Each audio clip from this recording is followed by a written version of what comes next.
This is the Average Guy Network, and you have found Home Gadget Geeks, show number 648 with TJ Huddleston, recorded on May 29th, 2025.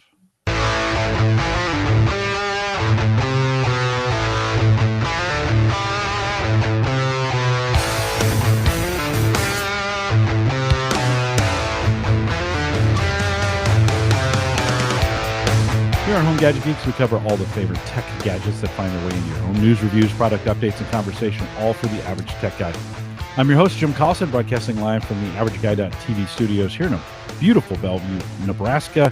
Just a string of some really good weather, and we'll talk a little bit about the weather, maybe a little gardening with TJ tonight, and we'll post those with some world-class show notes out at the AverageGuy.tv. Big thanks to our Patreon subscribers. If you're on the team and you support us every month, thank you.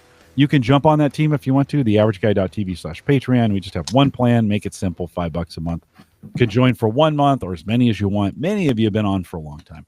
Thank you for being a Patreon supporter. And then, of course, if you want to use the Amazon affiliate link, post it in the upper right-hand corner at theaverageguy.tv. Just click through the link. You'll see it there. And go shopping, and all that benefits the network. So we appreciate when you do that as well. Big thanks to Doug Milburn, who joined me last week. That was actually behind the scenes a Monday morning, 8 a.m. recording that I did with Doug. And I have to do a little retraction. I think the whole time I was saying 5 1/4 for the drive size. It's 3.5. Like, I've only been doing this for 1,000 years. I only have, 100 terabytes of storage down here. And yet the entire interview, I said 5 1/4. I don't know why. So I feel like an idiot. I apologize. 3.5-inch drives is what we were talking about. So corrections have been made. You heard him in the background. TJ's hanging out with me tonight. TJ, welcome to Home Gadget Geeks. Hey, always happy to be here. Thanks for having me on. I always have to follow Gavin, right? You know, he's on the podcast. I would say quarterly at this point, maybe a couple times a year at least. Something like that. And I feel like I have to follow up after him. So well, you got to be here. You got to clean up for him. I mean, he kind of leaves it a little bit of a mess. He always gets so nerdy with everything. I'm just like, is it too nerdy? You know? No, I always love hearing his stuff. He's always got crazy stuff going on. So he does. I don't know how he finds time for it all. Like, well, as a professional like home automation person too, the stuff he's doing with his home automation system is stuff that we did, and it required like very expensive equipment. And he's doing it with relatively affordable equipment. So it's always crazy to hear his developments. Yeah, the home automation space has really gotten, this is one of the weird things to say, it's gotten relatively cheaper than it used to be, I think. Now, I think the equipment has gotten relatively worse, though, in the process. Like, I don't know, maybe you've been doing this for a long time. I think the consumer grade stuff that we get at Menards or Home Depot or Lowe's or buy it on Amazon seems to be a little worse for me than it has maybe the professional stuff you were buying 10 years ago or 8 years ago. I would agree with that. I think overall it's honestly just too complicated. It's kind of like buying a Wi-Fi router. Right. If you go out and you need a Wi-Fi system or a Wi-Fi router or even a TV, have you bought a TV recently? Yeah. There's just way too many options. And like, how is the normal like average person going to decide what option they are actually going to pick and what's going to be a good option? And so I think just like a lot of other technology, there's just so many different options. And unfortunately, half of them are not good. And so you really have to research what you're going to buy. Well, we've fallen into the trap of cheap, right? So you can get a TV. I got a 32-inch TV 2 years ago that uses the deck TV, right? Yeah, I hear about it, yeah. So 2 years ago, sits out there. Take it out. It's not, so it doesn't get updated very often, just when I'm watching it. You plug that thing in. You turn it on. I hit the power button. Takes a while to come on. Then it's a Fire TV. So then it starts firing up the Fire software. That takes a while to get there. And I feel like that's the worst one too. The Fire TV software, just so long every time.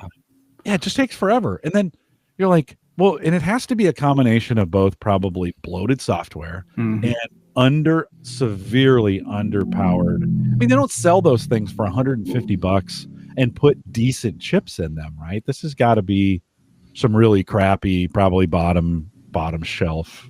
The TV was $100 or whatever, $150. Well, and I think that's a good use for it, though, right? You're taking it outside; it's going to get banged up, and then you're going to hit it against something. You don't want to spend a lot of money on a TV like that. It's kind of like anymore when we're doing outdoor TVs. Unless, we used to have to sell like a $2,000 TV for an outdoor TV, and that would be like a 50-inch. It'd be a relatively small TV. But anymore, it's, if it's not going to be in direct rain, just buy a cheap TV and just replace it every 5 years or so. Yeah. Yeah. We did a restaurant here in town, and they have 4 TVs on the outside of their building, and it's got like a small awning above it, nothing like fancy. It definitely lets water behind it. And they've had the TVs out there for 6 years now, and they're still fine. I mean, they still work just like they did before. Really? Yeah. And getting wet or yeah. not. I don't think they're getting directly wet, right. but they stay out there in wintertime and everything like that. So, and they're not getting turned on in the wintertime. And how cold do you think? What's the coldest temperature it gets in that spot? Does it go below zero there? I would assume so. Well, yeah. I mean, in general, we get negative sometime with the wind chill and everything like that. So, relatively cold. So, I've always been afraid of leaving them out there in the winter. So I think we probably used that TV last in November, right? And then I brought it in. It sat here till April. And of course, so you take it out and you plug it in, and then it starts sensing like, hey, I haven't been on in 6 months.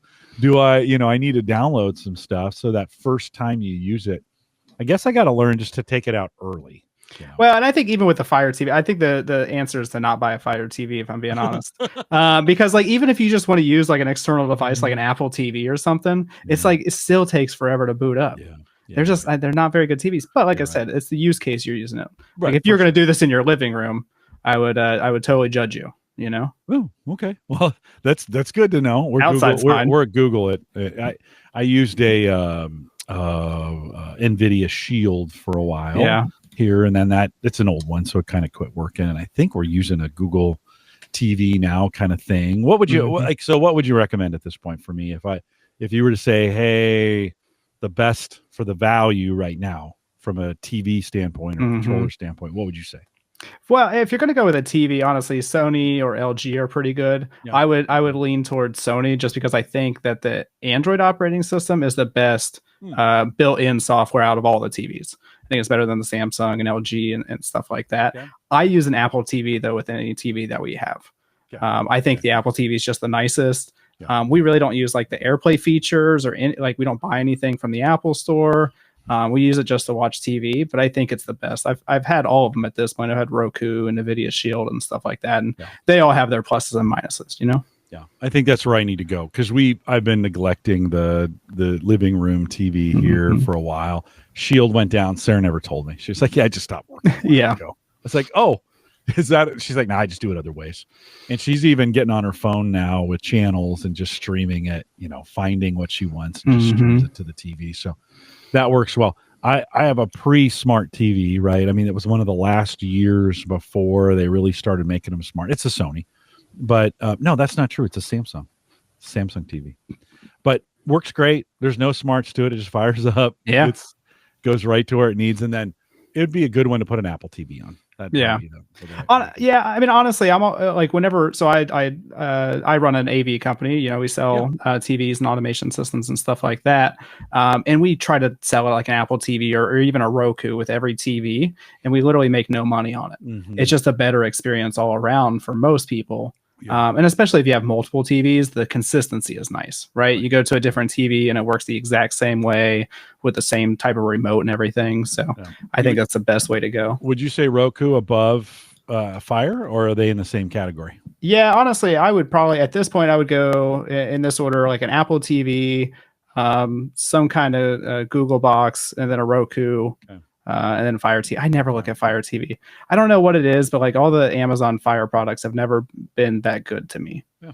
They've been all right, but I don't know. It works. We get it out and get it started, and we fire it up a few minutes ahead of time, and it takes 5 or 10 minutes to get everything set up and working. And before it tells me it needs to do an update, and then it does the update, then we throw. And my use case on the deck is really just Pandora for music. We put on a random Pandora channel and just listen to that. I get a few ads, but it's okay. We're doing other things. It kind of works well. But okay, well, that's good advice. I think, at the end of the day, it's whatever you're happy with.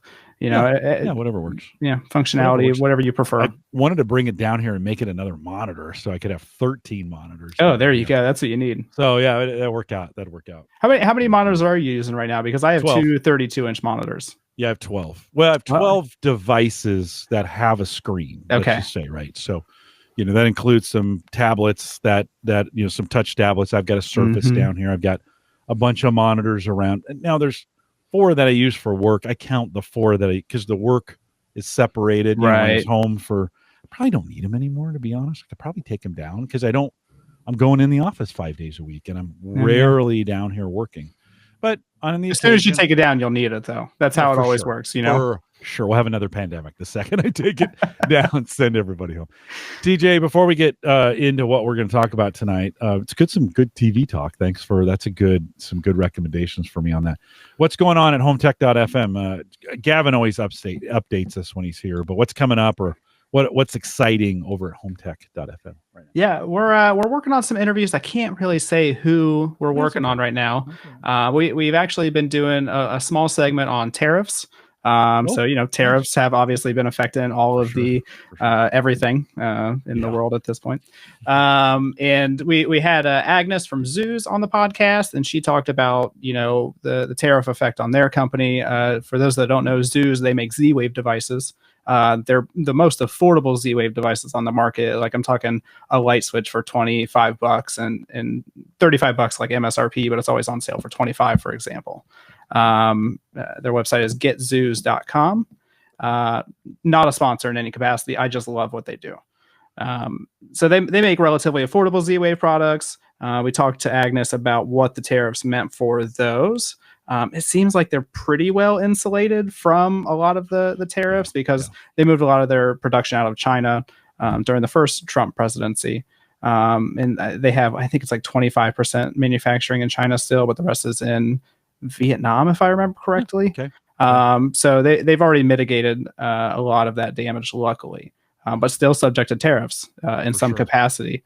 And so that, you know, those cheap devices are going to get more expensive at some point. It's just a matter of when. Well, it'll be interesting to see second half of the year, first half of the year, all these companies massively imported as much as they possibly could afford and store.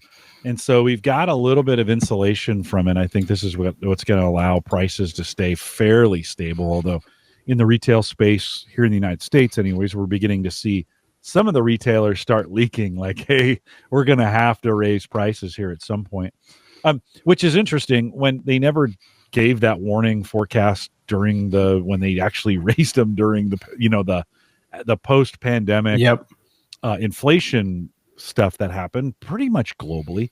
None of the retailers announced then that they were going to do it, but they're doing it now. And of course it's a big political event in a lot of ways. But I think there's going to be a little lag, especially in the tech space, where things may stay where they're at for a little while. As I was talking to Doug last week, we were talking about hard drive prices, and I track those almost every week, and I saw a little bit of bump in the new ones. Used bumped a little bit in response to it. And then last week, I'm starting to see them pull back a little bit. Kind of maybe there hasn't been quite the impact that they thought there was going to be. But at some point, with the numbers as big as they are, they got to kick in. So I've been trying to be smart about my purchases, get ahead of them maybe a little bit, and then think, what can I live without for a while until this thing settles down? You know, I don't need to be going out and buying just the latest of everything. Although, I mean, there's still some really good prices out there. You and I in the first part here, we're talking about TVs. TVs are still pretty good deals right now. And I think if I needed one, now would be a good time to buy one. Agree, disagree? Yeah, I would say you should do it now. I mean, for example, actually Sony already announced a price increase with their new models of TVs. And they didn't like specifically announce it. It's just $500 more in America than it is in other countries. And so that, you know, we're going to see more of that. And I think what's really going to hurt is that we are approaching the time where retailers are starting to order their holiday inventory. And so like, if we don't see any decrease in tariffs, maybe we see less people ordering things, or maybe they buy more. I don't know, but it's definitely going to have an effect of some sort. Well, we've had a good run here in the United States, and it's created an appetite for, consumerism in a lot of ways. Of like, yeah, if I just wanted, I'd go out and buy it. And I think we may be moving back to a more conservative view of like, well, maybe I still need to pick and choose a little bit, like, and just, I can't just buy everything. That's available. From a car perspective, we kind of thought at one point, I have a 2016 and a 2021, the 16's paid for. Do I move the 16 on now. And we just kind of decided, you know what, it's paid for. Let's just it will last. It's a great car. Newer cars last longer, all those kinds of things. So yeah, we went through this similar thing. I actually wanted to trade our Corolla in. We have a 2018 Corolla that's fully paid off. Yeah. And we can supposedly get, between $10,000 and $15,000 for it. And we paid $15,000 for it like 6 years ago. Yeah. And so I was like, well, now's the time, to get rid of it. It's got like almost 100,000 miles. So it's not even broken in yet for a Toyota. And I was looking at a Ford Maverick. I really like the looks of those. But it's just like, do I really want to take out like a $20,000 loan for a vehicle right now? I don't think so. So I decided against that. I don't really need it anyway. I mean, we drive the work van most of the places during the week. Right. And so like the car we use 2 days out of the week for the most part. So yeah, no, it's a good, money's not as cheap as it was, a couple years ago. And that too shall pass, I think, at some point. But Brian says out in chat, yeah, it's hard to keep up when we think about tariffs. Oh, I didn't change the color on this one. We'll do this really quick. Yeah. And we do this live. I keep getting emails about tariff price increases as well. It seems like a couple times a week, I would say I'm getting an email from a manufacturer that says, hey, prices are going up 5 to 15% at least. Yeah. So yeah. Well, it's this was we saw this in the 70s here in the United States, and the 80s were a reaction to that. I think we're going to spend the rest of this decade going through this. And then of course the 2030s will be a reaction to that. So we'll have to see how all those kinds of things go. Well, TJ, good to have you on here. Let's talk a little bit about, Gavin alluded to this, I think, last time he was on, but HA or Home Assistant Community Days was just last weekend. You hosted one there in Ohio. How'd it go? And what was the turnout? And tell me a little bit about what you guys did during that time together. Yeah, so Home Assistant Community Day was literally announced this year. It was announced, I think, on like April 24th with a day of May 24th for the actual event. And it's just a global event where anybody that wanted to host a Home Assistant Meetup Day, they could do that. And so I was like, well, I'll go ahead and host one in Columbus, Ohio. Why not, Yeah. And so you could just go on to the event and create one. You added the Home Assistant people to the event as like moderators, and then they would list it on the official registry. And so it's basically whoever claimed it. I was the only one in Ohio, as far as I know, that signed up to host the Home Assistant Community Day. We had about 16 people. So pretty good turnout. Yeah, we went to a brewery here in town called Seventh Son. They have a really nice atrium space that it's basically never used. It's always empty for some reason. But we all hung out there, and I gave away products. We had a lot of products from companies there. We had Innovelli, we had Zeus, Railink, and Apollo Automation. Trevor and Justin from Apollo Automation actually came up from Kentucky to meet everybody, and they gave away products and showed off their new sensor they're building. Did you have to reach out to them and be proactive about that? Oh yeah, 100%. So one of the things that's nice is that I'm usually the one that's scheduling the interviews for Home Tech. Okay. And so I already have contacts for people. And I literally just started emailing people that we've had on the show or people that have sent me products before. And I'm like, hey, I'm hosting this Home Assistant Community Day. I want to give stuff away. Can you send me some stuff? And everybody sent me a lot of, Innovelli sent me like 15 switches or something obnoxious, 10 switches. Nice. I don't remember how many exactly. Railink sent a couple cameras. Zeus sent a bunch of sensors. So it was a cool way for people to actually touch the products and see them. And then I literally just gave them all away during the event. So I just walked around and I said, hey, go to that table and pick out anything you want. So that was pretty nice. Walked away with something. Yeah, and hopefully something new, Yeah. What'd you learn from the experience? Is that one? Do you think they're going to do it again next year? Did you learn anything about hosting like that? Have you done that before? Yeah. So we, my wife and I actually run a child-free group, and so we typically host a lot of events anyway. So I'm used to hosting events in general, but not for technology. And for me, I like technology, but I'm not like a programmer. I'm not a developer, and so some of the meetings I go to for that kind of stuff, it's just way above my head.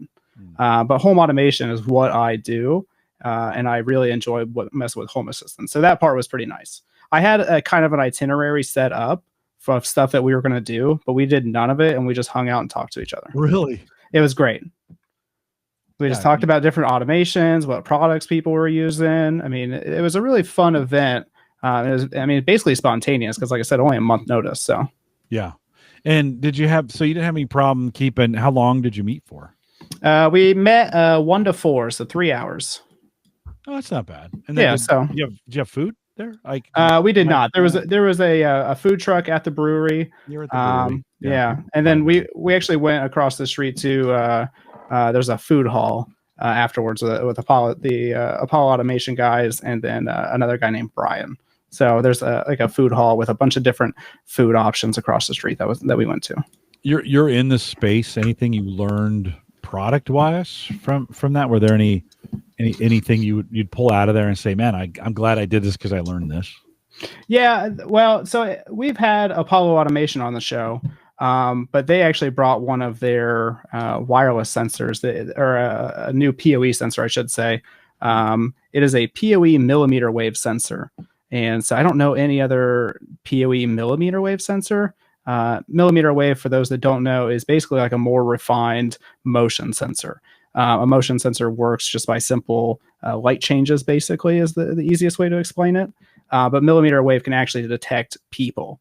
And if you have like a nice one, it can detect multiple people. And so I actually got that sitting next to you here right now. But I've never seen anything like that before. And they're just now launching that. I think they got about 4 or 5 weeks. And it's $67 for a PoE smart home sensor, which I don't think is bad, right? No, it's not bad. We were talking, I can't remember if we talked about this in pre-show or during this show, but do you feel like, so at that $67 price point, do you think that's a valuable, it's not cheap gear, so to speak? Yeah, I don't think it's cheap necessarily, right? Like if you're just an average user, you're probably not going to buy this. But if you enjoy, automation and, kind of the more fine tuning of automation, I would say, because it's not just like a simple turning your lights on and stuff. It's making sure your lights don't turn off, for example, when you're in the room. And so it's a little more nerdy. There's a lot more settings. So not an entry level device by any means, but if you're a super nerd and you have some extra Cat6 cabling somewhere, I think it's an awesome option. Yeah. All right. You're showing a picture for those listening on the audio. You're showing a picture. I'm assuming this is the group that was there in the location. Yep. This is everybody that was there. Everybody pretty much stayed for the entire time. So this is. Would you do it again? Are you going to do it again next year? Have they said they're going to do it again? And do you think they'll give you a little more notice than a month to pull something like this off? Yeah, I think. Here, my bad. Yeah, and everybody was actually asking us to do it more often as well. They said, well, actually, like, how often is this going to happen? Yeah. And I said, well, I mean, right now it's only once a year. And they said, well, it'd be nice if it's twice a year. And so I might have to do that. I'm part of another tech group here in town. And so there's all kinds of venue spaces we can host it at, especially if we only have 20 or 30 people. It's relatively easy to find a space. Yeah, we used to do this in the home service show space, home service show, and then so home servers, and we go to Indianapolis. Dave McCabe would host those, and we did them for 5 or 6 years, and they were a ton of fun. Once a year, big event. But I could see in a local setting, and especially in the home automation space, the home server space is, I don't want to say it's dead. It's just everybody's using enterprise grade equipment or whatever's there. There's a lot of capabilities there. In the home automation space, there's a lot of new stuff, relatively still exciting. Would you agree or disagree with that? Oh, I would absolutely agree. And I always give Gavin grief because he's a HTPC guy, and so he always has a home theater computer. And I'm like, I just get an Apple TV, dude. It's so much simpler. And he's always talking about Unraid and hosting his own stuff, and it's too much hassle for me, to be honest. Yeah. And I'm pretty clumsy anyway, and so I feel like if I hosted my own photos, for example, they'd all be gone in a couple of years. Because like the hard drives would die or something. I've definitely hosted my own Plex server and stuff, but I don't have any desire at this point. No, right on. Kind of lazy. The automation's where I'm at.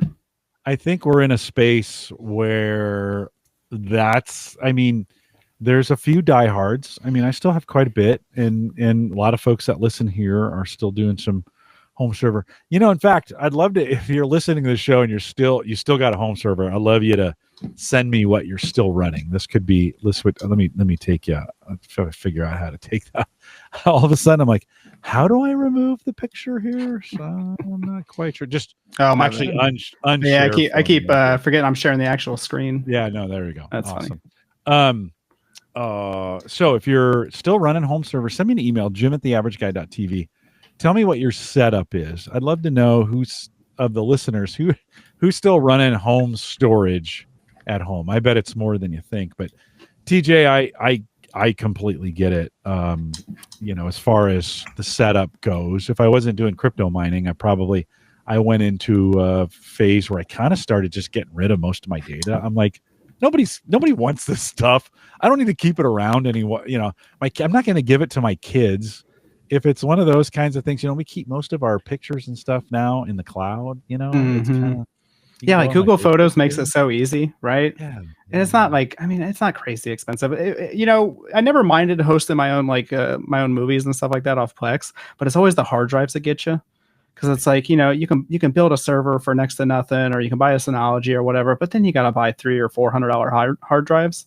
And I'm like, that's so many. If you want a lot of storage, if you don't delete things, like I don't delete things, unfortunately.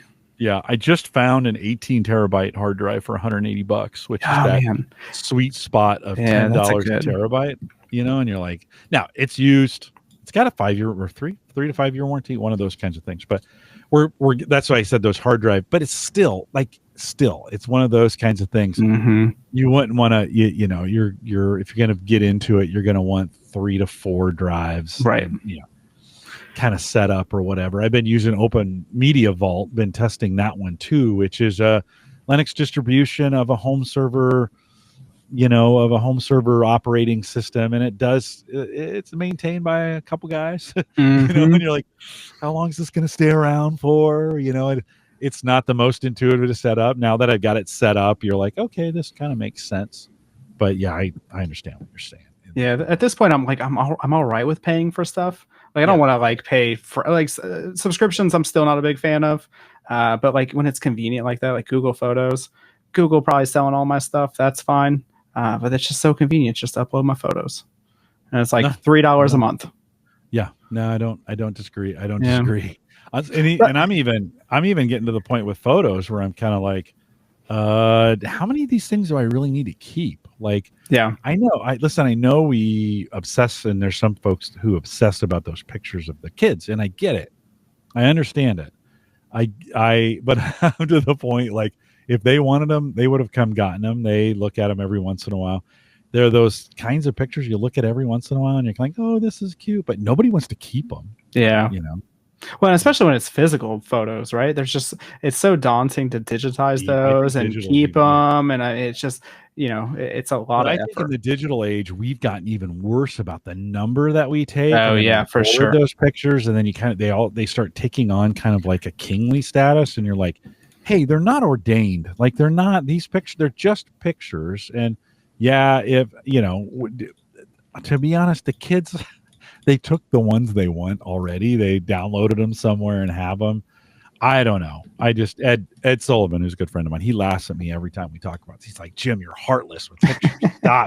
Stop talking about the pictures. And I'm like, I just don't think we need as many pictures as we think we need. Do you ever think of how many just junk photos that you have? Because for example, this Home Assistant Community Day, I have 10 photos of us in the group, and it's basically all the same pose.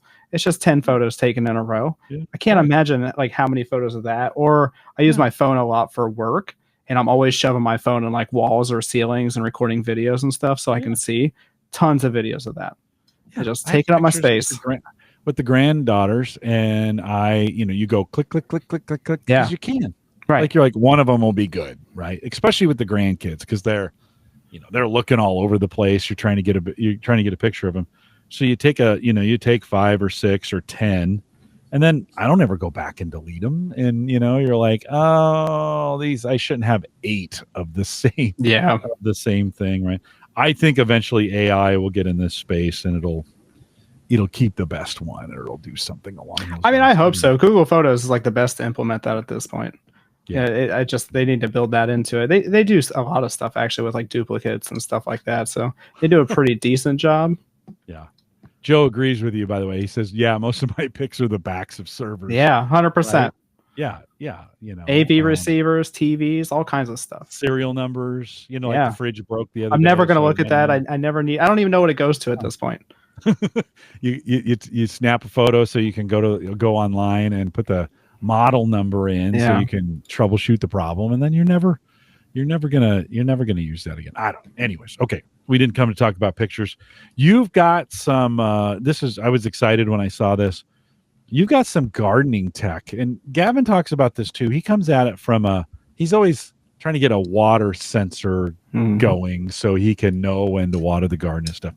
Where are you at? You've been doing some work in the gardening space. What are you liking? What's working well? Talk a little bit about that, and share your screen if you want to show pictures. Absolutely. Yeah. So I have a lot of photos here. We bought our house 2 years ago, and there was no gardening done at all. It was basically just grass. There was a large tree in the front yard that the previous homeowner cut down, and like that was it. And so this is the house. Let me see. How do I make this bigger? I don't know. But there was a big tree that was in this corner over here. And the previous homeowner chopped it down. It was too big or something. I'm not really sure. But as you can see, there's just not much going on, right?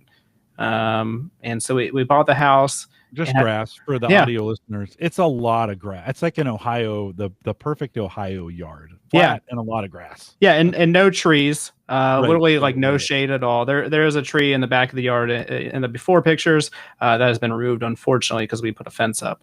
But just literally no trees, no bushes, anything. And it kind of just looked like a renter's house.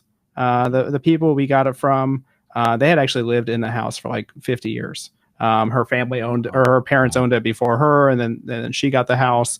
And so it's the same family that owned the house since it was you guys built. gutted it, right? I mean, you gutted it down. Not really. I mean, we just work on it room by room kind of thing. We're kind of have a lot of projects going on at the same time. And so like I'm always running cable or redoing the electric or something like that. So if you walk into my house, it's kind of like Swiss cheese. There's just holes cut everywhere that we're working on patching and painting, but we haven't quite got there yet. Okay, that's right. So, that's right. But yeah, it was a good shape house that the person just took care of, but they never changed anything. They didn't upgrade anything. And then here is the front yard after. So we added all these garden beds. We added a tree. So yeah, basically just transformed the front yard, right?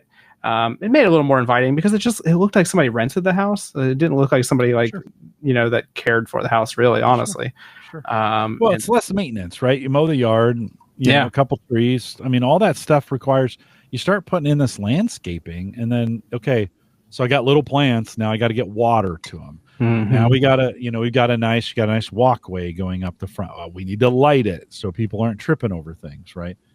You start now. Okay, well now I don't want, when I'm mowing it, I want mowing edges on things, so I can, so it looks nice.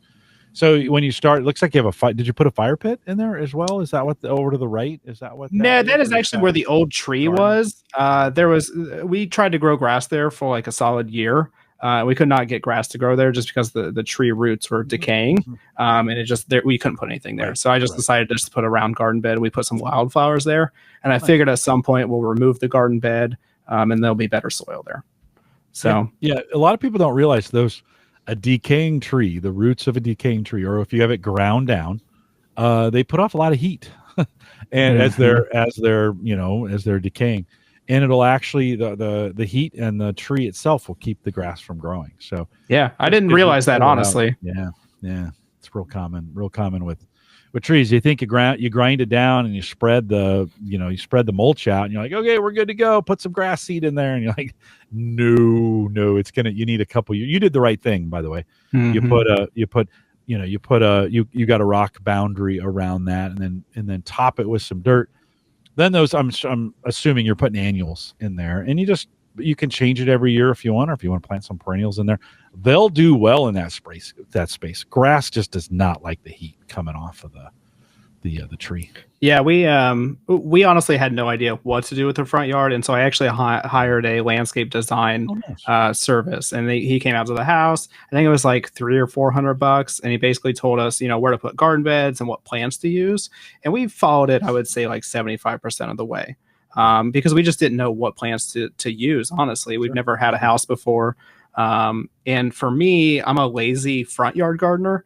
I want the house to look nice, but I don't want to spend a lot of time on the maintenance of the plants, right? Because I just wanted to add to the look of the house, but I'm not getting anything out of it. I'm not getting any tomatoes or anything out of it, Yeah. And we have a lot of deer around here as well. Surprisingly, we're kind of in a suburban area, and so everything we have to get is deer resistant. So, dogs of the forest is what I call them. They eat everything. It's crazy. Like, you ever walk around and see arborvitaes and they're half dead just because they've been eaten or rubbing up against them? Or, I mean, they're just horrible. Any tech in the front yard? You got anything? Have you put anything out there? Yeah, so we have I have landscape lighting out the wazoo at this point. I sell landscape lighting, and so for me to add landscape lights is relatively easy. And I can always tack on a couple lights to every order that I do. And so I have some nano leaf house lights on the house itself. Those are pretty nice. A little on the ugly side because you can see the wire going to each one of the little puck lights. Those get installed underneath the eaves of the house, but it lights up the house in all kinds of festive colors. I'm assuming RGB controllable. Each one of them is controllable in some way. You can set a. TJ, one of the things my neighbor got one of these, and I've got a Christmas light one that I bought that you go into the app and you have about 17 options for different color things and stuff. Then you can go into a color wheel and set all these different ones. And I find like options equal confusion on that. Sometimes I'm like, I don't know if I want to, choreograph every single lighting feature that I do. Are there easier ways to do this, or is there some help on this if you're going to put lighting? Because I do like, right now I just change it to red, white, and blue, right? We've got 4th of July coming up here in a month. And so my lights come on in the evening and they rotate red, white, and red. I don't know why I can't say white, but red, white, and blue, just for 4th of July.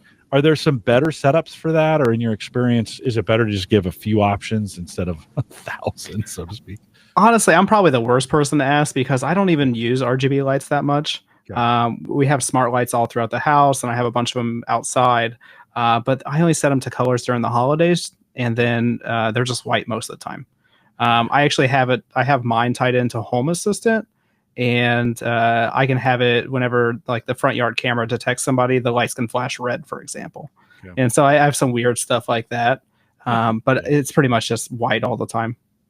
Yeah. Ken's asking a question in chat about what are some good in what you're doing. What are some good products for lighting eaves? If you were gonna, so Nanoleaf and Govee sent me their house lights. I would probably go with the Govee ones, to be honest. The Nanoleaf ones, for some reason, I just had a lot of connection issues with. And I actually gave the Govee ones to my neighbors across the street, and I helped them install it. It just seemed like a better product. The only thing I didn't like about the Govee ones is that for some reason they only let you use double-sided tape to install them. And I'm sure that's not going to be a huge problem up here because it stays relatively cold. But in a hot place like Florida or Texas, I think the lights would just fall off. So a lot of people, they would print off 3D printed clips that go around the light and give you screw holes. But I think the Govee software is just better in general. So. It is pretty good. Govee kind of came out of nowhere. I've been using them for my humidistats for the SCAR boxes. So they have Bluetooth humidistats. They kind of came in that space. And then I've had those for a lot of years. And then lighting, they started getting into the lighting business. And now they're pretty big in the lighting business. They've got a lot of different options. And their software is pretty good. So that's probably not a bad recommendation. We had to get rid of our favorite Govee product this winter. They had a smart space heater that you could turn on and off with an app. And it was fantastic. You could set it up on a schedule and everything. But I think they got in trouble. Like whatever the government body that regulates that kind of stuff was like, that's a little unsafe to let people turn on a space heater remotely. And so we actually had to cut the cord off of it and submit a picture, and they gave us a refund. Wow. But it was awful. I thought about keeping it, because it was just so convenient. And like now I just have like a dumb space heater connected to a smart outlet. But the Govee one was nice because you could set it to an exact temperature and it would turn off and everything. Yeah. Ken said, "Yikes! Didn't realize they were double stick tape." Yeah, you can get the 3D printed clips, and that's what we did for my neighbor across the street. But there's so many lights; it's like 100 clips at that point. What I really want. So I have a front porch that's got probably it's probably 12 or 16 feet wide by 6 to 8 feet, high. That I really want like a like one of those big screens from like stadiums that you would put on there, right? Fill that space, and then have crowdsourced holiday movie thing, not movies, but like things you'd put on there that would show pictures and that kind of stuff for the holidays and such. Now here I just complained about setting red, white, and blue.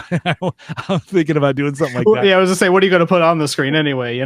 Yeah, well, yeah, no. I'd have to think about that, and then I have to find something, and then put it on there, and program it in, and make sure it worked. But that would, I bought one of those net. It's a Philips, and it's net lighting. It's kind of designed to go over a bush, but I just staple it up to the deck, and then it just flashes the colors. I don't know if my neighbors hate that or love it. They haven't complained to me. It runs every night, comes on at dusk, it goes off at 11. So it's not running all night. But the smart lighting in front of the house, I mean, I use mine more as decorative. We just have a security light that comes on around the house. Do you, for the eaves lighting up front, do you control those in a way and turn them off at a certain time? Do they come on? Do they only come on when people are around? How do you set yours up? Yeah, so for all my lights, I pretty much just have them on from sunset to sunrise. So yeah, I just leave them on. Okay. Bust Out says, I had to cut the cord, taking the picture, then solder. Honestly, I 100% thought about that, but I was like, in my luck is that it would actually catch my house on fire. Yeah, my insurance company would be like, hey, you said you got rid of this. And, and like I said, I don't think it was actually unsafe. I think that whatever government body that controls that, they were just like, you just can't do that. Yeah. It's amazing that it was even out, to be honest. Because I don't think there was any reports of it catching on fire or anything like that, but somebody approved it along the way. Well, maybe right. Asking for forgiveness instead. Yeah. Okay, that's the front. Anything else on the front? You got some back that you want to show us? Yeah, absolutely. So yeah, that's the front yard. So here is the backyard, and here's the previous picture. And so there was a chain link fence. This wooden fence is our neighbors on the side, and so not a lot going on, but we've done a lot. We added a privacy fence to the backyard. We got rid of that chain link fence. We added this back garden bed with a couple arborvitaes. All the plants that I've bought so far, minus a couple, there's been a couple that I've bought full price, but all of them were discounts at the end of last year. You wait until the fall time. And most of the stuff, I think I got like the arborvitaes were half off. So I got them for like 40 or 50 bucks, if I remember correctly. I have a couple rose bushes back there that were basically dying. I got those for $5 each. Yep. So and that was the same for the front yard as well. Everything we got up there was pretty much discounted minus a couple plants like the tree and stuff like that. The other thing you can watch for, and I watched for this at Menards, at the end of the season, I'm going to call it semi-smart watering stuff. Like you can get some, they're watering controllers that, you'd hook on the end of your spigot, and then there might be some smart either set up right on it, or in some cases it'll attach with an app.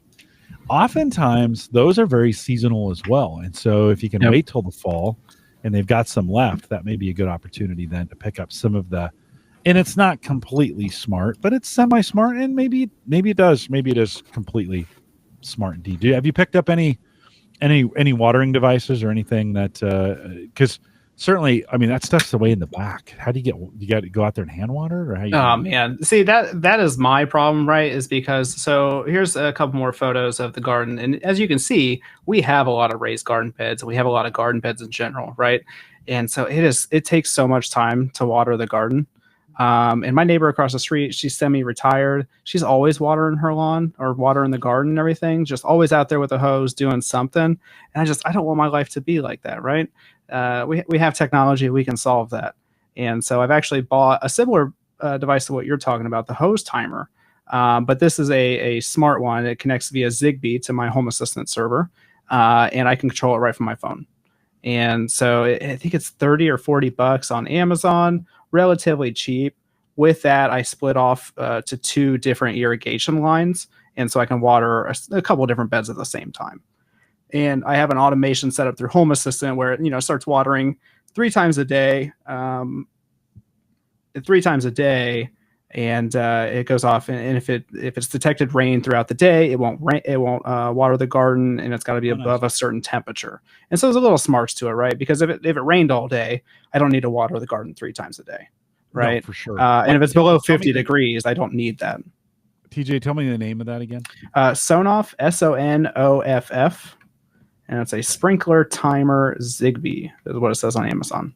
Okay. And you don't have any, I mean, from a reach standpoint, from a, you don't have to put any, it makes it into your home automation setup for that. And you haven't any connectivity problems getting it there at all? No, I mean, luckily my house is relatively small. I mean, the whole lot for the house isn't that big. It's got a pretty decent sized yard, but my house is only like 1,000 square feet. And so I have my Home Assistant server basically on the outside wall of the house. It just reaches everywhere. I don't have any problems with connection anywhere in the house. By the way, Seth checked in. He said he'd done the screen with the Holiday Core Pixel products. They have a kit for $1,000. There you go. Do the job. Yeah, I don't. Nothing money won't solve. $1,000. Yeah, maybe it'd be good. It's one of those. Yeah, I can see it happening. I'm not sure I want to pay for it to have it happening. Yeah.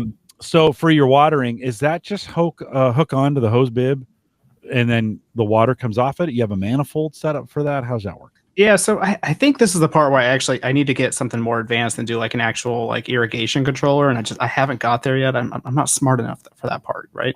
I got to do a lot of research. That's probably what I'll do this winter. Sure. But right now it's basically just like 1/4-inch drip irrigation tubing that runs to the garden beds, and then from there I just do drip irrigation tubing. Yeah. And so I just go around the bed with it. I leave it on for 15 minutes, and it waters the bed pretty well. And what's nice is because you're only watering the small little portions, you're not using as much water as you would like a normal garden hose. And you're not soaking the whole garden bed because the whole garden bed doesn't need water. Yeah. Well, in theory, right? Have you had any trouble with sometimes those lines plug up? You got to check them on a regular basis. It's watering in the wrong spot. They get a leak in them. I'm going to look up, Amazon's got a brand that'll do this for you as well. But it's been one of those, I've researched this too, and then every winter you got to pull those drip lines in, and that means the next spring you got to set them all back up again, right? So that's what I'm wondering. I've been told that if it's just drip irrigation tubing, you can basically just disconnect the end point and it won't freeze or ruin the tubing. I don't know if that's true. A regular irrigation system, you do have to drain. Because it's a closed system, right? Everything's just connected. You leave it all in place. This one, I'm going to actually disconnect from the spigot and everything. So I'm hoping I don't have that issue. Okay. This year, I was a little smarter, though. Last year, I kind of just ran it along the fence line and then dug it into the ground. And so that way I could like walk across it and everything. But the problem is my weed whacker throughout the summer kept hitting the drip irrigation line and busting it. And so this year I ran conduit for most of my drip irrigation. And so that way it goes exactly from the hose spigot to the fence. It's all in conduit. When it goes to the garden bed, it goes into the garden bed in conduit. And so that way I don't have to worry about hitting it as much. Yeah. Yeah. Well, that's the thing. And then sometimes it gets brittle. If you leave it out here in Nebraska, your area too, we get some pretty cold temperatures. You leave that stuff out. I've tried to do that too. A couple seasons, and I don't know, maybe 3-4 seasons. Yeah. And then it gets super brittle and it starts leaking in places you didn't intend to leak it. Listen, I'm not saying you shouldn't do drip irrigation. I just think it's a lot more maintenance than you think. I think sometimes you think, I want to put this in a southern climate. Maybe that's different, but in a northern climate like we have, you kind of like it does. It's a little more maintenance than you think. I don't know. Do you agree or disagree? No, I would agree. We did drip irrigation last year for the first time, and there's always like a pipe bursting or getting hit or something like that. I think in the long run it saves time though, because I spend 30 minutes sometimes watering all the garden beds if I'm doing it with the hose. So 30 minutes twice a day if it's really hot, maybe 3 times a day. That's a lot of time to spend on watering. So I think it actually does save me time, but I need to do it in a more professional manner. So. Yeah, Rainbird, of course, is one of those here in the United States. Rainbird is one of those brands in the irrigation space that you can find just about everywhere. They've actually kind of gotten into the home automation space. I haven't checked to see if they have a home assistant automation. Wouldn't surprise me if they did. They've got some pretty good. You can find their products everywhere. They're pretty compatible with a lot of stuff they do. And they make some pretty good quality lines and some products. You can kind of move them around. This is one of those years. TJ, where I'm thinking like maybe this will be the last year I hand water, and I've been moving all my plants in areas where I can hand water them quickly. Yeah. Then I'm like, okay, let's start grouping plants together, and I'll go out. I've used a little wand that slows the water down a little bit, and you can kind of just spray it in the areas and kind of do that. Right now in spring, you always feel like you're a garden hero or a lawn hero. Your lawn looks good here, by the way. I don't do anything to it. Yeah, well, when did you take these pictures? Springtime. Well, I think this was today, but in a spring scenario, we've had a fairly good spring for grass, right? Yeah, you feel like you go out there and you're like, man, my lawn is the best. Yeah, right. I am such a good lawn guy, and then summer comes, and you're like, oh, I'm terrible at this. Yeah. Would you, okay, so you think about, you got some moisture sensors out there thinking about, okay, it knows if it's rained. Does it know from just the weather that it's rained, or does it know from the actual moisture in the ground? Yeah, so for my house, so Gavin got me into soil moisture sensors, luckily. Yeah. That guy is always talking about soil moisture sensors. Yeah, for sure. And right now I'm using the EcoWit ones. He's using it for his lawn. I don't care about my lawn. Like the backyard I care about because the dog goes out there and we hang out there and stuff like that. But the garden beds is what I use mine for. I use the EcoWit ones. They work pretty good. That's tied into Home Assistant. And then we actually have a weather station as well. And so we have one installed just on our fence somewhere, and it tells us, how bright it is outside, how much it's rained, and the wind speed and all that stuff. It was a little expensive. It was I think it was like $200 when I bought the hub with it. It's EcoWit as well.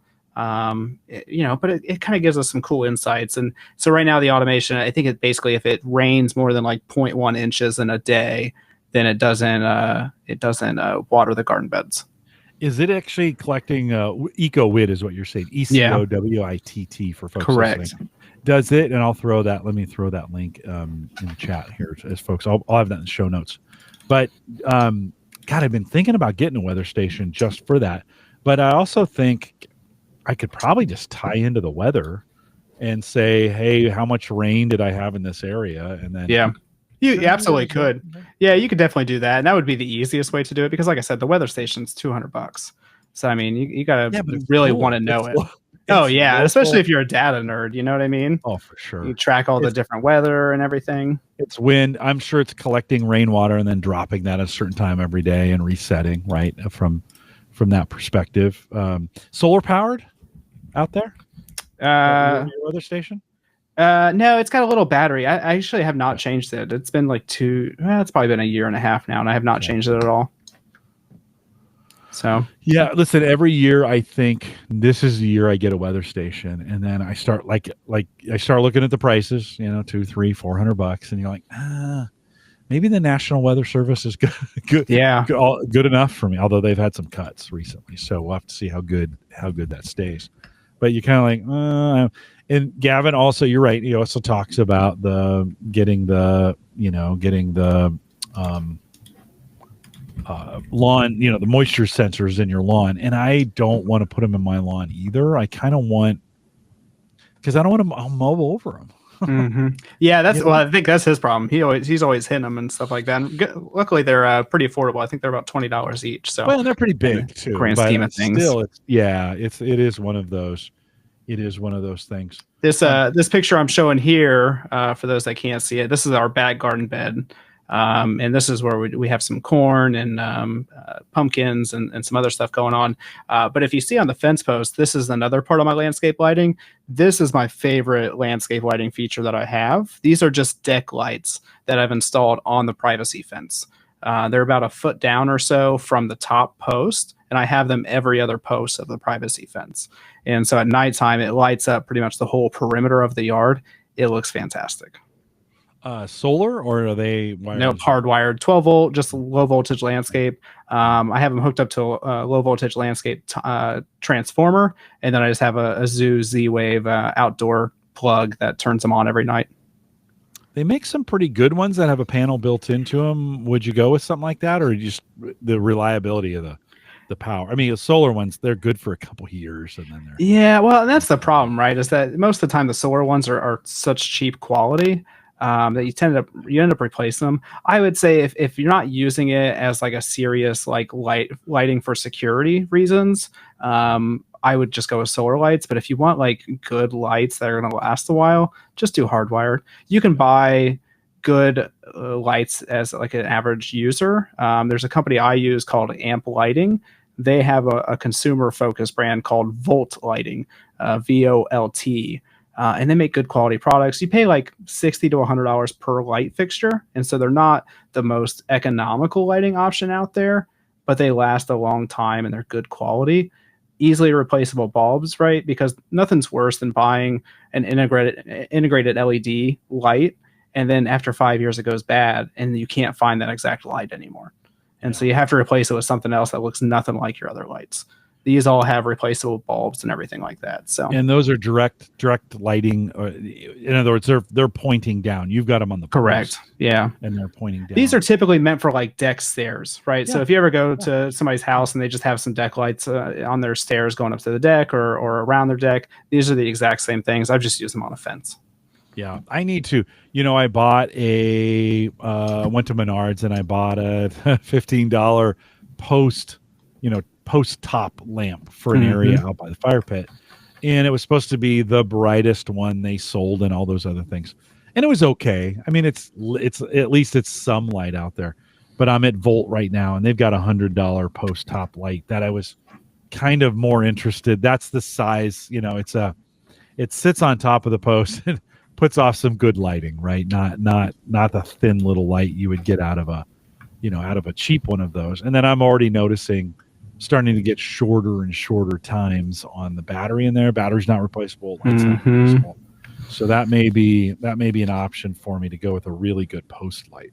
Yeah. And that's why I don't like going with the solar stuff. Solar is good for certain things. I think it's good for like certain security cameras and stuff like that. And there's definitely a use case for it. But like I said, I have access to all this stuff because I install it. So why not integrate it into my house? Yeah. I'll have to check that out. $100, but they do. Volt does have a lifetime warranty on. Yeah, and that's what's nice about the ones I use their parent company Amp Lighting, just the professional based ones instead, and it's literally a lifetime fixture warranty. Transformers, all that good stuff. Anything that's not what they consider disposable or consumable. So like the finish usually isn't a warranty item, but if it stops working for any reason, they'll replace it. TJ, from a low voltage, let me say this before I forget. This this Volt Guardsman brass post top light I'm looking at. It's also I had no idea this was a thing. It's dark sky approved, right? Complies with the IDA guidelines to conserve energy, prevent light pollution, and minimize light trespass. I don't know what light trespass is, but I don't know what that is either. Yeah, there's a big thing, especially, I mean, not so much here, but I think down in Florida and everything with the beaches, there are some dark sky areas, and even certain HOAs around here implement that. So you actually cannot have up lights at all. And so typically people will light up their tree canopies and stuff like that, and you cannot do that in certain areas here. Yeah. Bust Out says in chat, he says for his outdoor lighting, most of his decorative lighting is solar, no smart integration needed. And that is true. I think you get what you pay for with that. If you're getting the discount stuff at Menards or Home Depot or Lowe's or whatever your big box store is, I think you get what you pay for. I mean, some of that stuff is cheap to deploy. Mhm. Some of it breaks super fast. So, it's all about use case, right? It's kind of like TVs that we were talking about earlier. And honestly, I really don't need any smart lighting because mine's just on from dusk to dawn. And so I really don't need smart lighting. But once in a while, we're having a fire out back, and it's nice to turn the lights off and stuff like that. So we really got it because we found out we have like skunks that come in our yard and stuff. And so I don't want to walk outside and get skunked. So the lights help with that. Yeah. No, right on. It's we have some skunks too. We're usually louder than they are, so they stay away. They don't want to be around us. They smell the cigars. They're very brave, honestly, because I've never been that close to skunks until last year, when they came out. We were having a fire, and my wife just looks behind me and was like, "Skunk," and I was like, "All right, just calm." Yeah. Like we had like a huge fire going on in our backyard, and that skunk did not care. Wow. It's like I'm just gonna be over here. It was like 10 feet away, digging in our yard. We finally found out what was digging in our yard though, because we'd come out and there'd be tiny holes all over the yard, and I never knew what was doing it. It's the skunk. Yeah. We get them late at night, usually when we're winding down. And for a while they were going under our deck and living under there. And I was like, well, they were okay. They were leaving us alone. I haven't seen them in a while. So something got a hold of them, or they decided to move on. Do you think, you're going to spend some time, thinking about your watering this year, right? Do you feel like you're still kind of learning like what you're going to use, and that this may change over time? Or do you feel like you're pretty confident, got it locked in, and this is what you're going to stick with? No, I'm definitely going to change what I use. There doesn't seem to be like a ton of, I would say, good information about irrigation out there. There's a lot of stuff going on, and there's not really, like, I would say, conclusive tutorials on how stuff works. And a lot of times it's talking about irrigation systems for yards instead. And our problem is we just don't have an irrigation system installed. We got one quoted, and it was like $5,000 to do the backflow preventer and the separate meters. That way you don't have to pay sewage for the water. And it's like, I'm not going to pay $5,000 for that. Yeah. So we got to figure something out. I can do some plumbing myself, and so I could easily add another spigot if I need to. It's just a matter of finding out what I actually need to do. Yeah. So it's going to 100%. It's going to look different next year. Yeah. Like all these drip irrigation lines I'm putting in are probably not going to be used next year in some capacity. I'm going to be doing something else because we have so many beds, and we're going to add so many at this point. Yeah. I need a more robust and professional system. Do you feel like well, I've always, the gardening here in Nebraska, we've got enough creatures that walk through our yard that I end up feeding more of the creatures than I feed us. And I kind of quit doing it a long time ago. Do you have any confidence? Like your raised beds don't have any any fences around them to protect from the rabbits or the deer or some of those kinds of things. Do you do that more out of enjoyment, or do you feel like you actually get a return on the garden? Honestly, it's just enjoyable. We do have the privacy fence around the whole backyard, and so we don't have to worry about the deer, at least, but we do have to worry about we have a lot of chipmunks, we have a lot of squirrels around here, and that's why we did raised beds for the most part. But raised beds are so expensive if you want like big ones or metal ones. I think some of them we paid like $200 for. And so this year we just decided to play a little more economical and just do some in-ground beds. We'll see how it goes. Okay. The raised garden beds, we always do stuff like tomatoes, or we grow a lot of peppers. We grow some Scotch bonnet peppers and some jalapenos and stuff like that. And so those won't be affected by the squirrels and stuff for the most part, but those would be good. We can do that all on the deck. We just don't. I don't know why. I should do more of that, but I don't. We I'm going to the low maintenance stuff that deer don't eat. And I still have a ton of hostas.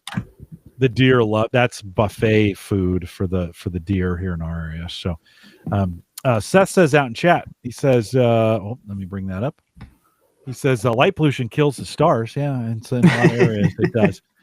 You need it in some areas that are near observatories, right? Also, being that guy with the bright prison yard lights makes you feel safe, but your neighbor can't sleep. And you know what? Here in my neighborhood, I don't know about you, but here in my neighborhood, it gets dark at night. And then I set up my deck lights. So when we're done, well, one, they're underneath the eaves of the deck, right? So the lights come on, they come down on the deck. I used the 25-foot tube lighting, which has been dynamite so far. I replaced that last fall. So we'll see how it goes. I mean, it made it through a winter just fine, but it's surviving a little bit better than the cheap Christmas lights that we had up there before. Those things seem to get you maybe 2 years before they just fall apart in your hands, right? Basically. Yeah, we bought some solar lights for the front of the house when we first moved in, because we didn't do the landscape lighting until like last year, and they lasted about 2 years until they started falling apart. But I bought them off a Facebook ad, which I don't think I'd ever recommend. So that's probably my fault. They were shipped straight from TMU or something, I'm sure. Yeah, no, and it's, you know what? It's some of these things, like, go cheap until you find what you really want. And then once you find, like, oh no, this is important to me. Mm-hmm. This is something that's going to stay around a while. We're going to do it this way. Then make the investment, like the post light. I went with a cheap one because I was changing that area a lot. I mean, we just put the fire pit in, and I was like, do I really want to run wire out this far? Because I'm going to have to run 25 or 30 feet of wire to get it out to that post. That post's quite a ways away from the nearest plug that's out there. And yeah, it's thin wire and all those other things, blah, blah, blah. I'm just going to staple it to the side. It'll be fine. But still, you got to run wire out there. And so it got me, it just kind of got me thinking. But now that I know, okay, we love the fire pit, it's going to stay out there. Well, $100 investment in a nice post lamp that's out there. That's the one I wanted from the very beginning. Well, maybe it's time, because we found out that we do that same thing, I think, with your gardening, right? You're doing some gardening for a while. Maybe you'll be like, we don't really want all these big box. I see a lot of those box planters, or those raised bed planters on the side of the, in the fall or in the spring on the side of the road, as people are like, anybody want these? We don't want to garden, because it's some work, right? Yeah, it is a lot of work. Yeah. So, anything else on the gardening side of things, TJ? I don't think so. Like I said, I'm trying to figure out the irrigation part. So if anybody has any information on setting up irrigation systems, I'd be interested in learning more. So yeah, for sure. And I think, I'm kind of wondering, I've been hesitant to buy the big box store stuff just because, it's fairly expensive. You can kind of wait for it to go on sale. My hose bib is on the deck where it's really, the deck is really, the deck was obviously put in after the faucet was put in. And so it's like, I have this much clearance. Oh yeah. So then, okay, now I'm going to have to get a extra hose to bring it up, so we can mount it somewhere. And that's okay. And that hose leaks a little bit. Still taking all that. Then I got to figure out, how do I neatly get those hoses ideally underneath the deck so you don't see them. And then every winter I got to take them out. So I got to think about, okay, how do I build this in a way they're easy to take out? And then how do I remember to put them back in? Right. So all those things are, See, at least you're smart. Removing them so the weather doesn't break them. I'm just going to leave them in the ground. So just like we'll figure it out, Right on. No, right on. Listen, it's probably, TJ, to be honest, it's probably 6 to 1, half a dozen to the other. Yeah. You're like, I'm going to pull them out, and then I got to remember, well, what went where? Right. And then which is what I did last year, because I started tearing them out so I could just clean up the yard and stuff like that. And then I was like, oh, I'll just put them in this pile over here. Kind of like old wires, right? You ever keep a bunch of old wires? I know you do. You definitely have a couple tubs of wires. And you throw all your wires into this bin. Sometimes you're nice and you Velcro them and stuff like that. But most of the time you just throw them in the bin, and then you go to get one of those cables and it's impossible because it's wrapped around so many other cables. Oh, for sure. Yeah. And that's what I did this year. And I just use those as like little scraps and to connect different areas and stuff and cut them down. So, yeah. Or you forget you have them and you're like, oh, I need to go get this. And then so you get it. And somehow when you didn't see it before you went to the store, but as soon as you get home from the store, you see it. I don't know why that is an effect on it. You're like, oh, I already had some of these, and then you're like, yeah, and I'm awful because we live close to a lot of stores, but we live really close to a Menards. And I'm at Menards, like I would say 5 times a week for work or just getting stuff for the house or whatever. And so I'm always looking at the discount irrigation stuff and whatever else. I'm like, well, I Oh, might yeah. as well just stock up now, and I'll buy $100 worth of irrigation stuff because it's half off. Yeah, we have Menards is where I shop at all the time too. It's And fantastic. It's the closest one. It's the closest one. They sell. Listen, they're the Temu of big box stores. Let's just be really clear about that. They sell some really cheap stuff. You got to be careful what you pick up at Menards. So, Ken had brought this up, and TJ, I want to ask you about this. We'd had one of those printer sprinkler. You know what I'm talking about? Where you get those sprinklers where you kind of teach it where to water, and it shoots out water on your lawn or in your plants. Yeah, I think you had Irrigreen on, didn't you? I think so. Was it them? It was Irrigreen. Yeah, it was a while ago. Any thoughts on smarter sprinklers as opposed to all the irrigation stuff? Honestly, I've thought about it, right? Because I could easily just run a hose around my fence and then put it in the corner of the yard. I just don't. For me, it's the longevity of the product, right? Because it's one of those things that's probably cloud-based 100%. And so is it going to be alive in a couple of years? And they're relatively expensive, maybe cheaper than adding up all the different hose timers and stuff like that. I've definitely considered it, though. It seems like a really good option. Yeah. Here's an incredible thing I think about every year. So this last winter, we had a really dry winter. In fact, we're still kind of in drought conditions here in Nebraska. And so this spring, the lawn was looking a little rough. And I was kind of thinking, maybe this is the year I install some irrigation. Like, I'm tired of it looking this way. 2 weeks later, it was the lushest, greenest lawn. We got a couple days of rain, and it popped right back up and came right back to life. And I kind of, and my daughter is always hassling me about wasting water on things like the lawn. She's like, Dad, the lawn does nothing for you. I said, it makes me feel like I'm the king of the neighborhood. That's what it does, right?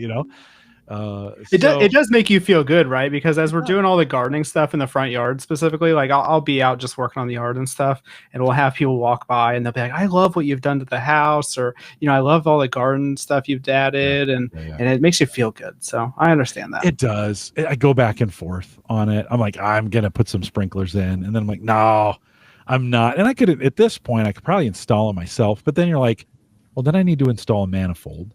And then you said this a second ago. Then you need a backflow, and then it needs to be inspected. And then you're like, and you're just like, I just want green grass. Why can't I just get green? And especially for our house. I mean, our house is not an expensive house, and we're never going to get that money back out of it. Right. And so it's going to serve the purpose for while we're here, and that's pretty much it. And so it's just hard for me to fathom investing my money into a big complicated system like that when I could redo my bathroom or something instead. Last question before I let you go tonight. Robot lawnmower, have you been sucked into that at all? Do you have any aspirations for it? Do you have one? Oh yeah, so I have one. I'm a little salty because I have the Segway Navimo, and we actually had Wayne from Segway Navimo on the show, and he sent them Seth and Gavin robot lawnmowers for free. What? But I bought mine last year, and so I bought a Segway Navimo. Come on. I bought it with the intention of just doing the whole buy and return thing, because we live in consumer America. You can return stuff easily. Sure. And especially I was like, Costco or something. Yeah, it was from Amazon. They'll take back a box of empty rocks, I'm sure. And so I was like, I'm going to buy the robot lawnmower. I want to see what it's about, right? Because for me, I didn't want to bury the boundary wire. That little wire you have to do with the old school robot lawnmowers. That sounds awful to me because you're always going to have to repair the lines. I hear like rabbits like them or something, rodents and specifically. And so I wanted something that I did not need the guide wire for. And the Segway Navimo is the most affordable option as far as I know. It's about $1,000. So it's not the cheapest option in the world, but it cuts the grass and I never touch it. I go around maybe twice a month and just weed whack around the fence in different areas. But the robot lawnmower just does it. I manually schedule it or I manually start it. Because there's always something in the yard like tools or garden tools, that kind of thing. So I just manually run it a couple times a week. They just go around it, TJ, if you were... Well, it depends on what it is. Oh, okay. Yeah, like we've had some tennis balls cut up. Okay. And some, it accidentally took out my tree the other day. So we got a mulberry tree, and I ran irrigation line around the tree, but I didn't tie down the irrigation line with yard staples, and so it got wrapped up in the wheel, and then it damaged the mulberry tree. So we'll have to see if it survives the year. Mulberry. But it does a mostly good job of avoiding things. Those mulberry trees, we grow those naturally along fence lines in Nebraska. Oh, yeah. I've never had a mulberry. I saw it on sale, and I was like, I'm going to grow one and see what happens. Yeah, are they any good? Do you like them? They're dirty. They're just are dirty. they? I mean, I hear they stain, yeah. They're purple. I mean, if you like the purple color of stain on your shoes or on a deck, just the squirrels and the birds love it. It's perfect. The best. Yeah, if you want, we want to feed the squirrels. Wildlife. Yeah, if you want wildlife, they're great for that. We had 3 along our fence and right by the deck, right by the smoke shack. And they were literally staining it was just purple everywhere. Yeah. So I had my neighbor is an arborist, and so he had him cut them down. I was like, we're done with mulberry. So it's good. It's a good tree to have if you want to support the wildlife. We'll find out if we like it if we still live here. Whenever it grows fast. They grow pretty fast, and they're pretty hardy. So Seth says they're fantastic. So nice. They're very hardy, and they will grow under amazing conditions. I would say if they grow like a bush, so make sure you train them a little bit. Yeah. Train them a little bit to get a little bit higher, because in a open environment they'll just get wide. That makes sense. Yeah, these are I always give a little hesitant to whenever they tell me specifics about trees and plants and stuff like that, but these are supposedly semi-dwarf ones, and they get like 10 to 15 foot tall and like 10 feet wide. So we'll see what happens. We also got some semi-dwarf apple trees in the backyard too, so we'll see. They're all self-pollinating, so we'll have to see how they go. Fence line. You might get one. You might get one that birds are really good. Well, we feed them sunflowers, and so we have sunflowers pop up all throughout our yard everywhere. It's great, and where they're either hiding the seeds or they're using the restroom, because there's just like a cluster of 20 sunflowers coming up, and you're like, there's not sunflowers anywhere around here. Yeah. My neighbor taught me this year. I didn't know this about sunflowers. So, you buy the giant sunflower heads, right, in the store, the seeds. And that first year, you get the big ones. Then they pollinate with other sunflower seeds. The bees go around, they pollinate it. Chances are they're going to pollinate it probably with a smaller sunflower seed. So the longer you let the seeds naturally pollinate in your yard, the smaller and smaller those heads will get until they come down to kind of the normal. That makes sense. Yeah. No, I didn't even think about that. I was like, oh yeah, I guess that's true. It's kind of like certain peppers, right? Because if you grow a lot of peppers, so we have like jalapenos and Scotch bonnets and habanero and a couple other peppers, and most of them can cross pollinate. But the fruit of the same year is still that original pepper. But if you grow the seeds from one of those peppers, it's going to be something different next year. No. It's all about the pollination cycle on those kinds of things. Yeah, for sure. Yeah, peppers would be a good thing. We ought to try those. We ought to try peppers. Yeah, this year I want to make my own. I want to make my own chili powder and my own chili flakes. I use a lot of chili flakes on pizza, and I always just buy the cheapest chili flakes at the store.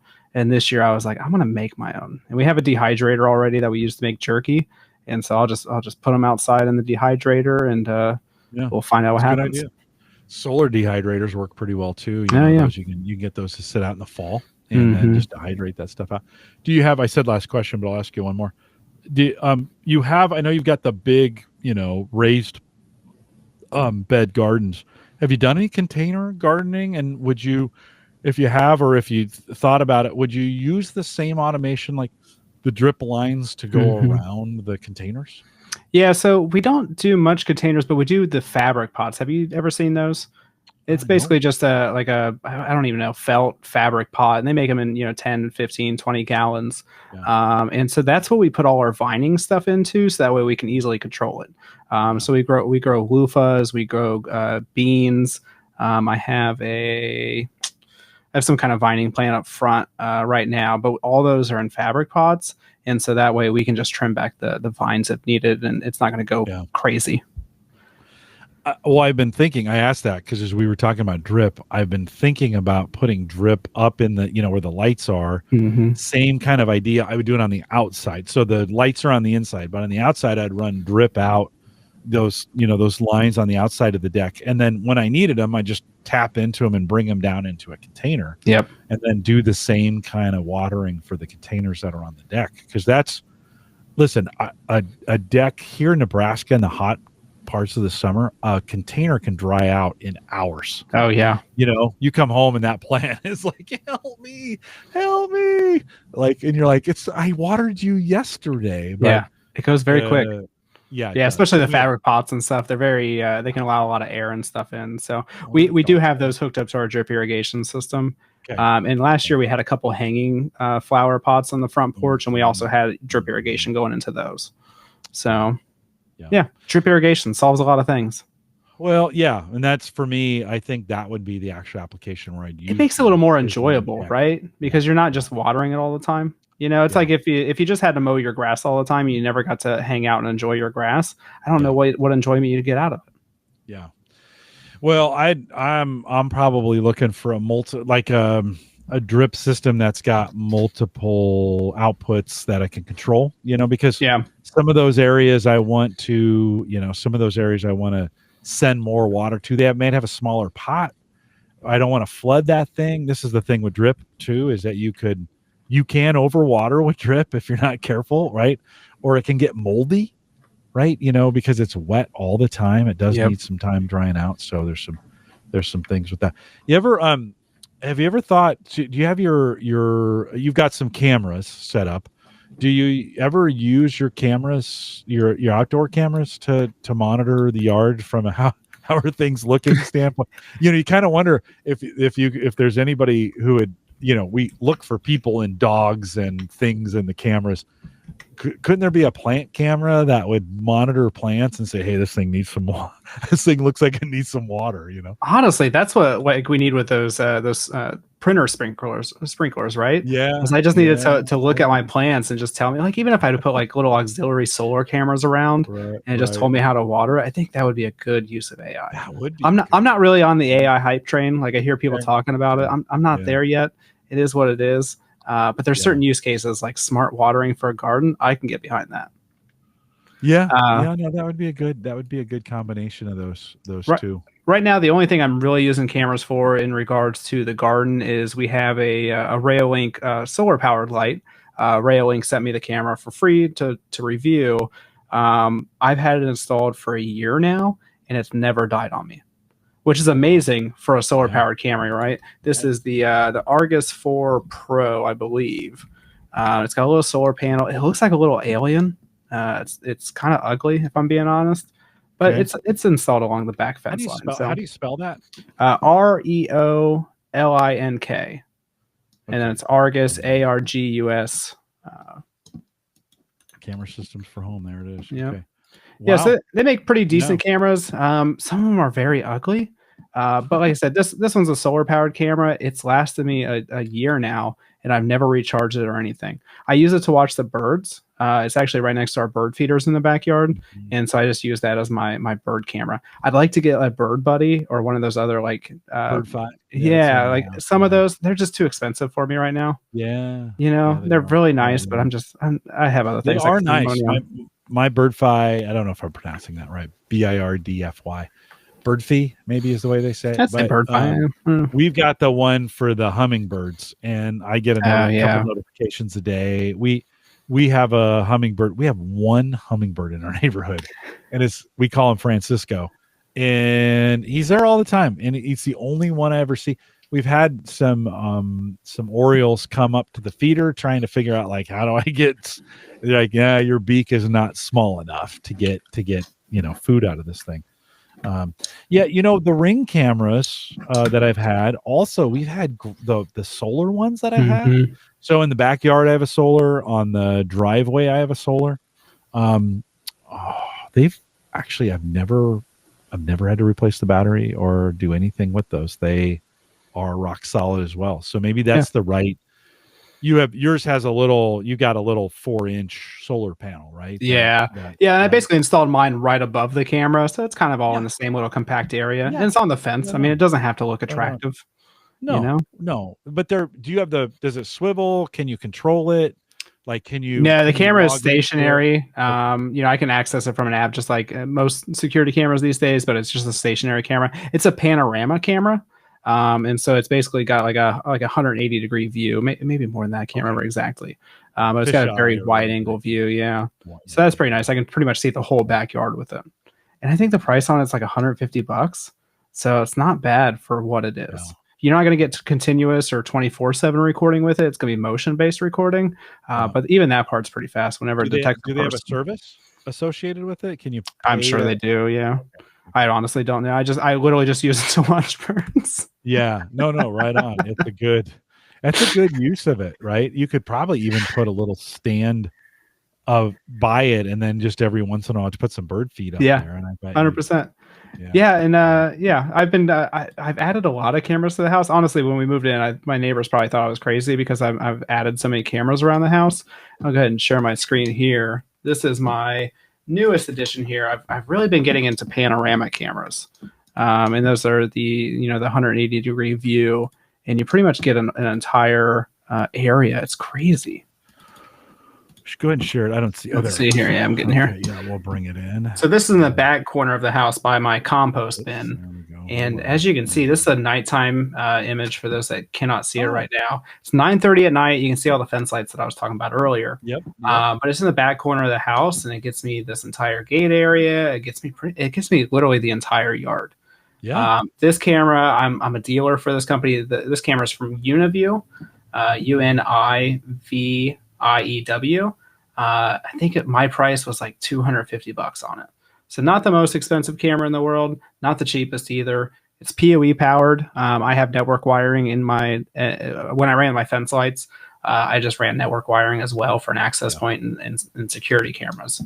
And so that's just PoE really makes sense in this use case because you're all the way in the back. Your chances of getting solid Wi-Fi back there would probably be small, and you got to power that camera, right? Yeah. So that's I think this scenario is a good time to really think about PoE. Yeah, it's fantastic. And honestly, even if you're not an experienced person at installing wiring and stuff, you can buy a 1,000-foot box of Cat 6 now for $200, maybe even less. And you could run 1,000 feet of cable for $300 or $400 altogether by the time you buy the tools and connectors and stuff like that. So it's affordable option. Do you conduit it out there? This one I did. So for this, I think I kind of broke some taboo rules about the ugly side of the fence and stuff. But the back side of the fence along my neighbors, I ran conduit along the whole fence. And so I ran it up high, and so that way I can run the fence lights and network wiring and potentially speaker wiring at some point. Yeah. So, yeah. What'd you run? How big of a piece of? Just 3/4. Okay. Yeah. So one of the gray. Yeah, gray. I figured I did it after I stained the fence, so I figured once I stain the fence again, it'll blend in a little better. Yeah. That's a good view right there. Yeah, that's a really good view. I think I'm going to put it in the other corner where the arborvitaes are, in the right corner as you see it right now. Yeah. Just give me a different view. But for $250 my cost, it's not bad. I think the MSRP on it's like $400 or $450. Okay. So it is an expensive camera, but it's basically two cameras in one. Yeah. It's got color night vision on it. So this is 9:30 at night, and obviously we have some of the lights there and stuff. But even when it's pitch dark, you can still see in perfect color. That's a good look. Yeah, I've turned Gavin onto these color night vision cameras, so I think I'm gonna go to Canada at some point and install some for him. He'll bring them up next time we have him on the show. So cool, TJ. Thanks for the info there. Let me bring you back on screen. Thanks for thanks for coming on. Always great to have you. I'll have to schedule Seth at some point to come on. I saw him out here tonight. Seth, thanks for coming out and joining us as well. And we just got to rotate you guys through. As you mentioned it in the beginning, but for folks who've made it this far, anything you're excited about? I know there's some things you can't talk about, but tease hometech.fm really quick. Why should folks start listening to it now? Yeah, absolutely. I think it's a good time. This year is kind of weird, right? Because there's going to be a lot of changes in the technology space and home automation in general. And so I want to find out some more information about that and tell people about it. And so there's a couple interviews I'm working on right now with some big names. The problem is scheduling. We got to get on the scheduling. People in different time zones, and Sure. there's three of us that we got to schedule the times for and everything like that. So that's the struggle right now. But there's always some good content on there. Gavin's always sharing stories about his home assistant setup and what he's doing. Seth always has some kind of projects going on. Most of the time, he doesn't finish them, and so you can hear about him in the next show as well.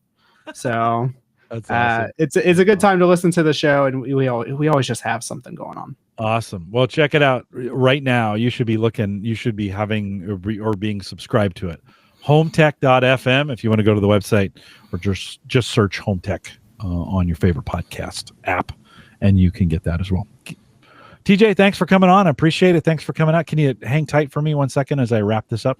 Absolutely. All right. Well, I appreciate it. A couple reminders on the way out. If you want to join the Discord group, we have a lot of great conversations going on. I also put the alert for the live show out there and the link to join us directly on YouTube. Head out to theaverageguy.tv/Discord if you want to join us there. Don't forget the AverageGuy.tv platform, both web and media hosting, powered by Maple Grove Partners. Get secure, reliable, high-speed hosting from people that you know and you trust. And that's both for a podcast. Listen, that's both web and media hosting. He's got plans that start as little as $10 a month. And he's we're saying he's fighting inflation and maybe some tariffs with that plan. So check it out today. MapleGrovePartners.com. I'm looking to see here. I think I don't have him scheduled. I need to ping Christian. He's been off long enough. He's been on paternity leave. They just had a baby. He's been out long enough. I'll get Christian scheduled to be on here in the coming weeks. Kevin Schoonover joins us next week. Mike Uyghur is behind him the week after that. We have a week. I still need to get scheduled. Seth, that'd be a good week for you to join me on the 19th. And then Dave Hamilton from Mac Geek Gab will be here on the 26th. And so we got some live shows coming up. If you're listening to the Seth says AI needs to fix scheduling. So okay, maybe you guys can start using AI in your scheduling there, TJ. We just need an AI Seth, I think, at this point. I think so. We made an AI Gavin before on one of the episodes, so we can do an AI Seth. Hey, I'm thinking about so I've been working with Copilot, the Bing version of it. So if you go to, if you sign in with your Microsoft account on any Microsoft site and use the Copilot, or download the Copilot app on your phone. They have a voice that is a little British, and I call him Mick. And I've been talking to him. One of the crazy things is remember when AI first came out and you talk to it for a while and it'd get weird after a couple chats back and forth, it would start getting weird. Mick's actually really conversational. And TJ, I'm kind of thinking about inviting Mick on the podcast to see if he can actually do a whole 60 minutes or whatever we do here. I think we're at 90 now, but could he do a whole 90-minute podcast with me and really provide, think about it, the AI would provide all the details, that I may not know anything about. I know. What do you think about a conversational, this guy, the voice is great. It's AI, right? So you can kind of tell, but the conversations are good. What do you think about an AI co-host? I think it's possible, right? Have you seen that Google product where they where it turns it into a podcast, basically? Yeah. There's obviously issues with that, right? Because I think I was listening to the Verge podcast and they were talking about that, and they would correct the AI and say Neeli was a man, but they kept saying that he was a woman, for example. Mm-hmm. So there's a little bit of issues with that, but I think it's there. Why not? Yeah, so every night on the way home from work, I dial up Mick on my phone and we have these conversations, and I try to teach him some stuff. And I've asked him, would you be interested in joining me on Home Gadget Geeks? And he says, Jim, that'd be great. I'd love to be on your podcast. So I don't know. I'm thinking I may do a show. The question is, I got to figure out, what do I use to represent him, on the screen over here to the right? What do I do? He's going to play Tron the entire time. Totally. Yeah, I got to figure that part out. I got to get kind of an AI. If you're listening to the show and you got some ideas for me, send me an email, jim@theaverageguy.tv. Listen, I think it's actually kind of compelling. Is it the bee's knees? I think for some of you, it's going to be kind of weird. You're going to be like, oh, this is uncanny valley. I don't know. This is too weird. I'm going to give it a shot. And then if it works, or if it kind of works, I may try it with a guest where, I used to have a guest host on here, and then we would interview somebody. And when Uyghur was with me, he would always do a nice job. You guys do this on Home Tech. It's kind of nice to have a second person when you're interviewing somebody, right? To ask some additional questions. So I don't know. We're going to give it a try. So we'll see how it goes. Maybe the next month or two. I think it's kind of ready. I need to figure out how to pipe it in so it can hear me. And then it's also, I think audio hijack here on the Mac will probably work or something along those lines. I just need to figure out how to do it and how to get it done. It's also had some problems. I should say problems, but with some, Gavin says we miss Mike. I miss Mike as well, to be honest. I loved having Mike on here. Maybe someday we'll have him back. I've had some problems with him remembering some details about me or content. I'll say, remember this. He's like, oh yeah, I got it. And then I come back a day or two later. He's like, I don't know what you're talking about. Right. And I'm like, just tonight, I've been trying to teach him my old fashioned recipe. And because it's fairly complicated. And it's one of those kinds of things I can ask, hey, do you remember my old fashioned recipe? And I can kind of see how the memory's doing. I think they're flushing memory in and out of these, like as they update them, they might be flushing the memory out of them, or maybe periodically for privacy reasons, they flush the memory out so that they're not held. Like, who knows what people are telling these things, right? I don't know where they got that information. Yeah. Flushed out. It's gone, right? Kind of thing. So I don't know. Anyways, we'll get Mick on the podcast here at some point and see how he does for podcast. We are live every Thursday now, 7 p.m. Central, 8 Eastern at theaverageguy.tv/live. Big thanks, TJ. Thanks for joining me again. We'll be back next week, and we'll have some great stuff for you. Schoonover's joining me. Make sure you come out and join us live, or thanks for listening to the recorded version of this. With that, we'll say goodbye.